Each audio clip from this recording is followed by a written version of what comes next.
What up, Ho Biscuits? It's Hello? Can I help you? Stop. This is not get off. Get out of here. What the fuck? God, you're being so aggressively yourself right now. What the fuck does that mean? Be less aggressive. Explain yourself. Be less aggressively yourself. This is my video. This is my channel. These are my Ho Biscuits, not yours. Just cleaning up beans from when we ordered Chipotle tacos. Excuse me, you. I was at work. Oh, so we speak French now. Anyway, what up, Ho Biscuits? It's your girl Skitten here with the fiance. What up, fiance? How you doing, fiance? I fucking shaved. You did. You look amazing. Is it no shave November? Yeah. I shaved at the beginning of November. Does that count? Yes, you ruined it. You know what? Instead of no shave November, you can participate in no nut November. Yeah. No nutting. All of November. Oh, you mean no nutting? Like sex? Yeah. I just meant no nothing. No. Oh. Well. That's not a thing. What do you stop? I don't nut, I ink. That's disgusting. That's so gross. So what are we here for today, All Miss right, Skitten? so we're here for some more salmonella. Also, we know you've been watching dank memes now. Ha! Fucking got you, dude. What did that lady say that guys do when they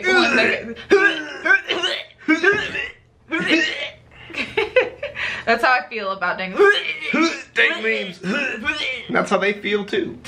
You both feel the same. So what are we here for today, my love? We are here for some more fucking Salmonella Academy. I'm pretty sure I'm not supposed to put the word like fucking in front of like some more fucking fucking salmonella. It was family friendly. Now fuck. Salmonella. He's like so family friendly. I know, he's super family friendly. Motherfucker. You motherfuck me. She motherfuck. I have a story to tell you guys. But anywhoozin, we're here for more salmonella. I don't know. I just clicked on something because I've literally never watched a salmonella video that I didn't fucking like. This one is about Daniel Dancer, history's biggest cheapskate. It reminds me of that video of like Cheapskate. the lady who recycles water. Yeah. Shit that doesn't even make any fucking sense. They fight. Really about to fight the people downstairs because it's their fucking fault our water bill is so high. Yeah, and it's our fault that nobody gets any sleep because we shoot videos at 2 in the morning and also you know what? at 2 in the afternoon. That is not what we're talking about here. I'm ready. And a 3, and a 2, and a 1, and a 3, 2, 1? 3, 2, 1? 3, 2. Okay, just push the damn. Oh, yeah, wait. Yeah, the joke's on you now, isn't it? You know what? I forgot, because, like...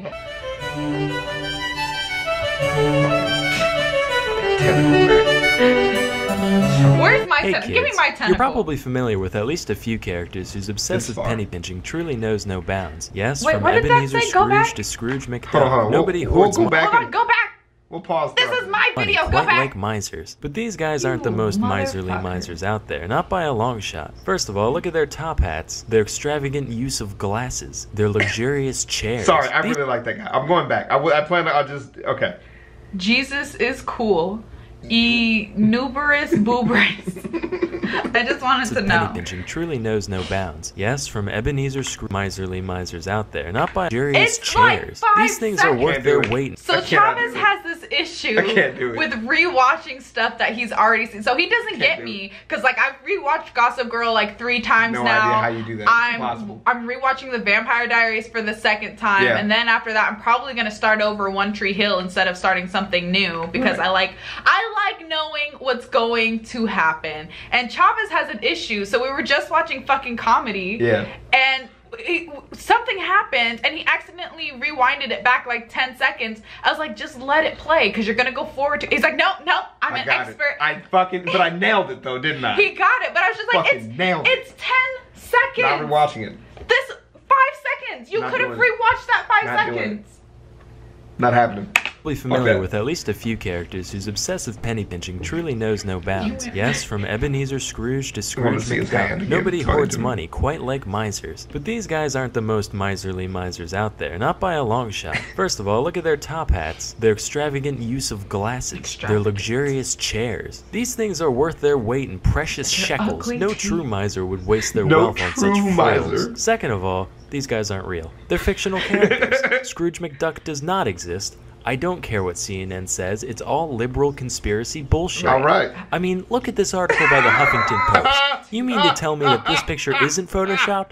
Ridiculous. But you know who was real? One Daniel Dancer of London, England. Born in 1716, Daniel's father died at a young age, leaving behind a large agricultural estate for Daniel to oversee. When it was first inherited, the property brought in a few £100s a year, which doesn't sound like much today, but given that a general laborer could be expected to make around £19 per year in 1710, it's safe to say that Dancer could afford to live a fairly lavish lifestyle off his passive income alone. But Dan was like, you know, all this food and clothing and stuff is alright, but you know what I really like? Owning money. Say, how much does a pound cost? Well, that's a complicated question, Daniel. Can currency really be said to have intrinsic value? Some economists believe that. TLDR, please. They cost a pound. Jesus, that's a lot. I better start saving. Thus began one of the most intentionally frugal lifestyles history has ever seen. Let me walk you through a few of Dancer's day-to-day habits. First of all, soap, don't even think about it. The closest thing to bathing that Daniel did was during the summer months when, once or twice a week, he'd wade into the nearby pond and scrub his face with a handful of sand. Say what you will, but what he lacked in deodorization, he certainly made up for in exfoliation. Admittedly,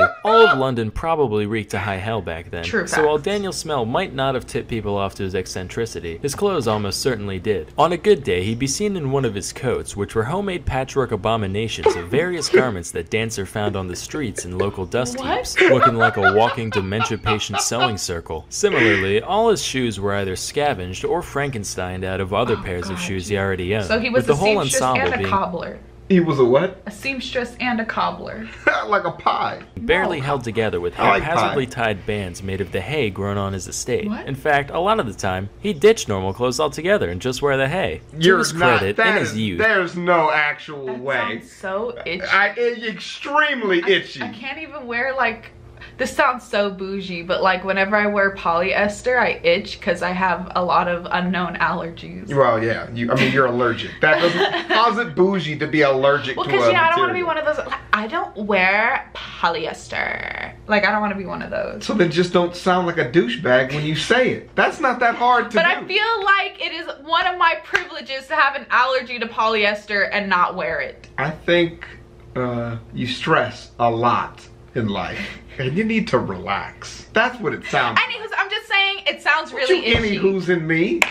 Daniel was known to purchase a whole 2 shirts per year as his clothing expense. But one day he looked in the mirror and said, Daniel, you're bleeding funds like a stuck pig. It's time to grow up and get your act together. And cut his budget to only 1 shirt per year. One of the few people that Daniel associated with regularly was his sister, whom he lived with. Believe it or not, she shared in a lot of Daniel's tight-fisted habits, and it definitely showed. She was described as, quote, having more the appearance of a walking dunghill than one of the fair sex. Couldn't have said it better myself, honestly. Dancer prepared all of his food for the upcoming week ahead of time, consisting of only 14 hard dumplings and 3 pounds of beef stretched out over the entire 7-day period. Every day, he'd eat only a single meal that was basically equivalent to 2 wads of dried out dough and 1.5 quarter-pounder patties from McDonald's. He kept this habit up for years without fail, except for one time when he stumbled upon a fully intact, rotting sheep carcass during his daily stroll. Don't say it. No. Please.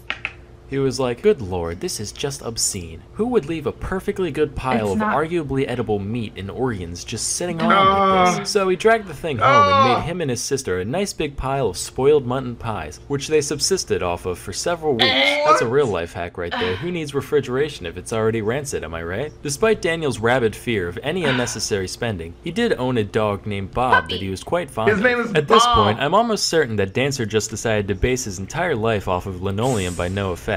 Which is pretty incredible considering linoleum wasn't even invented for another 100 years. Anyway though, one day, Daniel's neighbor came to complain about how Bob had been harassing his sheep. So Daniel said, don't worry boy, I ain't gonna kill you, but we don't want a lawsuit on our hands, do we? Eat him. No we don't. What would we do if a lawyer came around here, huh? Aww. That's right, and make his children watch, yeah. So he decided to take the dog to the local farrier, which is basically a blacksmith that specializes in horseshoes and the like. Hey, can you make my dog, like, not have teeth anymore? What kind of business you think I'm running here, boy? Come on, man, you file down horses' hooves for a living. Teeth are just tiny mouth hooves. That's close. Sorry, buddy, but close only counts in horseshoes and hand grenades. Well, got me there. Say, what's a hand grenade? None of my sources say what happened to the dog after his untimely nubbening, but I do know Dan never got sued, so I guess the operation was a success. Daniel's sister passed away in 1766, leaving him so distraught that he actually went out of his way to buy mourning clothes for her funeral. And by that I mean he bought a pair of secondhand black stockings, and that's it. Still, that's a big deal when it comes to the likes of Dancer. At this point, the only person close to a friend that Dancer had was a woman known as Lady Tempest. She was so influential over him that she was actually able to convince him to buy, get this, a 1 shilling hat. This was quite an accomplishment, as Daniel's last hat was older than half of you at 14 years old. What? I'm not. You don't. Meow. You. Don't take it out of the cat. Of course, the next time Lady Tempest went to hang out with him, he was still wearing his old disgusting hat. When questioned about the one he bought, he goes, oh yeah, that frilly old thing. Sold it for a 6p profit. Super easy too. I tell you, forget house flipping. Hat flipping's gonna be the cool new thing pretty soon. Lo and behold, 250 years later, he was wrong.